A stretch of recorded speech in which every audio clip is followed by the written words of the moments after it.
পবিত্র ঈদুল আজহা কুরবানির বর্জ্য দ্রুত ও সুশৃঙ্খলভাবে অপসারণ করা আমাদের একটি বড় চ্যালেঞ্জ ছিল। দ্রুততম সময়ের মধ্যে সিলেট নগরীকে পরিচ্ছন্ন করতে সক্ষম হয়েছে।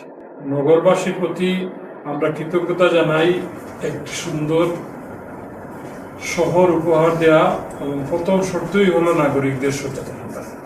আপনাদের এই সচেতনতা ও সহযোগিতা ছাড়া এত দ্রুত নগরী পরিচ্ছন্ন করা সম্ভব হতো না।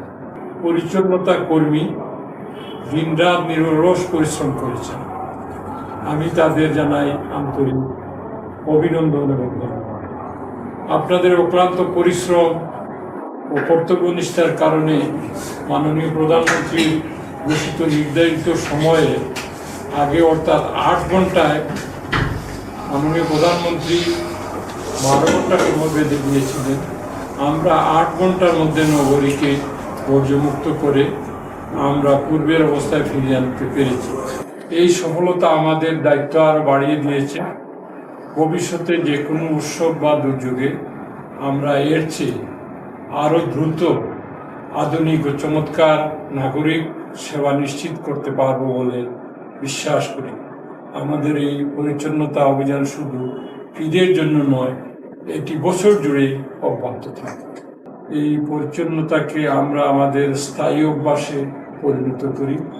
সবাই মিলে কাঁধে কাঁধ মিলিয়ে আমরা আমাদের ভালোবাসার সিলেট নগরী, আধ্যাত্মিক নগরীকে একটি আধুনিক, পরিচ্ছন্ন ও গ্রিন নগরী হিসাবে রূপান্তর করি।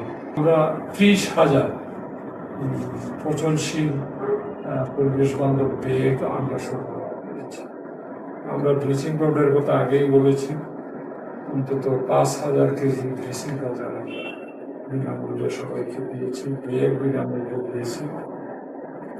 এবং আমাদের যে পরিবহন, যে বর্জ্য নেওয়ার জন্য আমাদের নিজস্ব 55টি পরিবহন ব্যবস্থা ছিল। এইখানে আমরা আরও 60টি পরিবহনের আমরা ব্যবস্থা করেছি। আমরা কিছু পরিচ্ছন্ন কর্মী আউটসোর্সিংও করেছি এই কাজের জন্য। আমাদের এই নগর পরিষ্কার পরিচ্ছন্ন করার জন্য 1,500 কর্মী সিলেট সিটিতে গত 2 দিন কাজ করেছে। প্রথম দিন তো মেজর পার্ট যেগুলো আমরা শেষ করেছি নির্দিষ্ট সময়ে, পরের দিনও অনেক কুরবানি করেছে। এটা আপনারা জানেন, কুরবানি পশু জবাই 2 দিন হয়, 3 দিনও হয়।